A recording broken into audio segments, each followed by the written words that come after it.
Welcome back sa aking YouTube channel. Para sa mga first time lang po nanonood, please click mo na yung Jeremy's TV Manila. Anyway guys, wala nang bayad, libre lang. Tulong mo na lang din sa kapwa mo. Alright, thank you very much po. So topic natin po today's reflection. Sa tema tayo ngayon ng power, di ba? O yung kapangyarihan na kung saan ay lahat ng tao ay asam, yan, di ba? So, isa sa mga popular na kwento sa Bible, itong si Haring Solomon, ang kanyang sulat dun sa Ecclesiastes, di ba? So si Solomon, isa sa pinakamatalinong taong nabuhay sa balat ng lupa. Lalo na nung before BC or before Christ. Bago maisilang ang ating Panginoong Yesus, 1,000 years muna ang natapos sa kapanahunan ni Haring Solomon ng Israel. Yan guys, di ba? So kung ang inaasam-asam natin mga tao ngayon, mula noon, yung mga tao pa noon hanggang magpasa hanggang ngayon, ay ang power, di ba?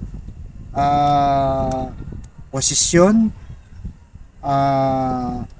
prominent, royal blood, hari, di ba? Talagang lahat na nasa kanya na. Kung sa panahon natin ngayon, uso yung mga Ferrari, Lamborghini, di ba? McLaren, mga BMW, nung panahon na yon, ang meron noon ay mga kabayo, yung mga magagaling na kabayo, di ba?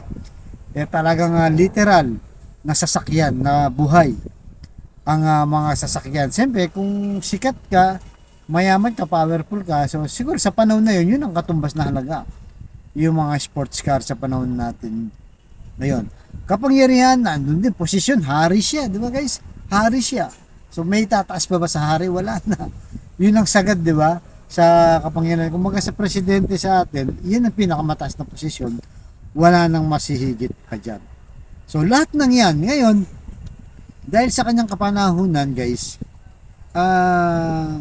inanalyze niya, di ba? Inanalyze niya ng buong katalinuhan, ng buong pag-iisip niya, buong puso niya, na ang lahat pala ay wala lang din kabuluhan. Ang sabi ni Haring Solomon.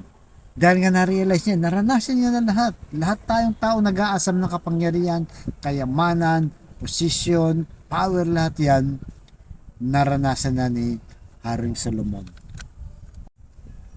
Sabi sa mga ngaral, chapter 1, verse 2 hanggang 3, walang kabuluhan. Walang kabuluhan ang lahat. Ano ang pakinabang ng tao sa pagpapakahirap niyang magtrabaho sa mundong ito? So, yun ang sinasabi, di ba? Na trabaho ka ng trabaho, darating naman ng panahon, mawawala din ang lahat ng yan. Di ba? Yung inipon natin sa savings, mga million siya, ba? Makaipon ka ng million, di ba? Makaipon ka ng maraming sasakyan, magagara, mga sports car, mamahaling ginto, mamahaling bahay, helicopter, lahat na, name it guys, lahat ng uri ng kayamanan sa mundo. After 100 years, wala nang lahat ng yan. Maaaring binili mong ginto, kung nandyan pa, iba na yung may-ari, di ba? Maaaring binili mong bahay, after 100 years, iba na yung may-ari. So, wala na makakaalala sa iyo, di ba? So, depende na lang siguro, lalo na ngayon, lalo na noong unang panahon pala, ako ang nakilala ko sa mga lola, ang mga nakilala ko, lola lang. Dahil yung lolo kong pareho patay na. Pero naabutan ko pa yung lola kong parehong babae. Di ba? Hanggang doon lang ang alam ko. Yung mga kapatid niya, may nakita pa ako sa mga kapatid niya. Pero yung tatay nila, yung lola nila, lolo nila, wala na tayong makitang o maalala na sila pala yung naging lolo o nanay ng mga lolo at lola natin yun. Di ba? Medyo malalim guys, di ba? Ngayon siguro baka medyo matuntun pa natin, di ba? Dahil nga may social media na, may Facebook, makikita naman yan, di ba? Kung hindi yan mawawala sa mga soft copy natin, baka yung mga kaapu-apuan pa natin ay makikita pa yan. Pero mula sa atin pataas, di ba guys? Wala na tayong makita. Ni picture, di ba? Hindi na natin alam kung ano itsura ng mga namatay nating lolo, mga kamag-anak na hindi na natin naabutan. Kaya sa darating na araw di-discuss natin guys, kailangan balance. Hindi ibig sabihin nito na wala nang kwenta yung magtrabaho. Kasi sabi dito ni Haring Solomon, anong pakinabang ng tao, di ba? Kung magtrabaho ka na magtrabaho, mawawala din naman lahat ng bagay nito. At lilipas ang lahat, pati yung buhay natin, di ba? So, yun na nga guys, kaya kailangan yung mga importanteng bagay, wag nating kalimutan, di ba? Kasi ang pinaka buod nito, ang sabi ni Haring Solomon, kailangan pa rin natin isipin yung may buhay na walang hanggan. Di ba? Hindi lang dito sa lupa dahil nga lilipas lahat guys sa ayaw at gusto natin. Lilipas ang lahat ng bagay, mawawala.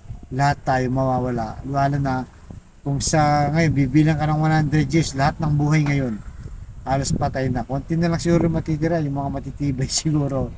Abot ng mga 110 o 20 years, pero wala na silang alam. Di ba? Hindi na rin makakapasyal. Hindi na rin makakagala. Di ba? So, yun ang isa sa mga pagtuunan po natin ng pansin na yung buhay na walang hanggan. Isipin din natin. Kung nagtatrabaho tayo ngayon para sa pamilya, para sa mga pangangailangan, huwag din natin kalimutan, di ba? Na may langit na naghihintay natin dahil yun ang final destination natin. Kaya mas mahalaga yun. Mahalaga rin yung mga trabaho, yung kitaan natin, pangangailangan ng pamilya, mga bata. Mahalaga din yan. Pero importante rin at mas mahalaga rin yung sa buhay na walang hanggan. Kaya kung ikaw na kapatid natin nanonood sa aking vlog na may matinding karamdaman, problema sa pamilya at problema rin sa financial, sabayin mo ako sa napakasimpleng dasal. Kung ikay maniwala at magtiwala, tsak yun ay pagkakaloob ng ating Panginoong Yesus. Kaya Panginoon, maraming salamat po sa araw na ito. Salamat po sa opportunity na mabuhay kami dito sa mundo. Salamat din po sa pag-aalaga mo sa amin, sa aming pamilya, Lord. Lalo na yung paglilinis at habag mong pagmamahal na sa kabila ng marami kaming mga kasalanan na hindi na pagtatagumpayan, tulungan niyo mo kaming malagpasan ng lahat ng ito. I-bless niyo po, Lord, ang kapatid namin nanonood sa aking vlog na may matinding karamdaman. Stage 4 cancer na. Tinaningan na po siya sa buhay. Bedridden na. Ipuhin niyo po, Lord, ng iyong mapagpagaling na kamay. Haplusin niyo po ang kanyang karamdaman. Tanggalin niyo po, Lord, para sa kanyang pamilya. At ganoon din po sa pamilyang nasira na, Lord, o masisira pa lang at magkawatak-watak. Pagbigis-bigisin niyo po muli, ingatan niyo po ang kanilang pamilya. Ganoon din po, Lord, sa financial, Lord, na kailangan namin lahat. Lalong-lalo na kapatid namin walang-wala. Ultimong pambili ng 1 kilo ng bigas, ng ulam, pambili ng gamot, at kung ano-ano pa, Lord. I-bless niyo po ang aming hanap buhay para sa aming pamilya at matustusan ang pangangailangan ng bawat isa. Kaya maraming salamat po. Patawarin niyo po kami sa aming mga kasalanan. So lahat ng ito hiniling namin sa matamis na pangalan natin Panginoong Jesus sa Beme. To God all be the glory. Sa ngalan ng Ama ng Anak ng Diyos. Thank you very much po.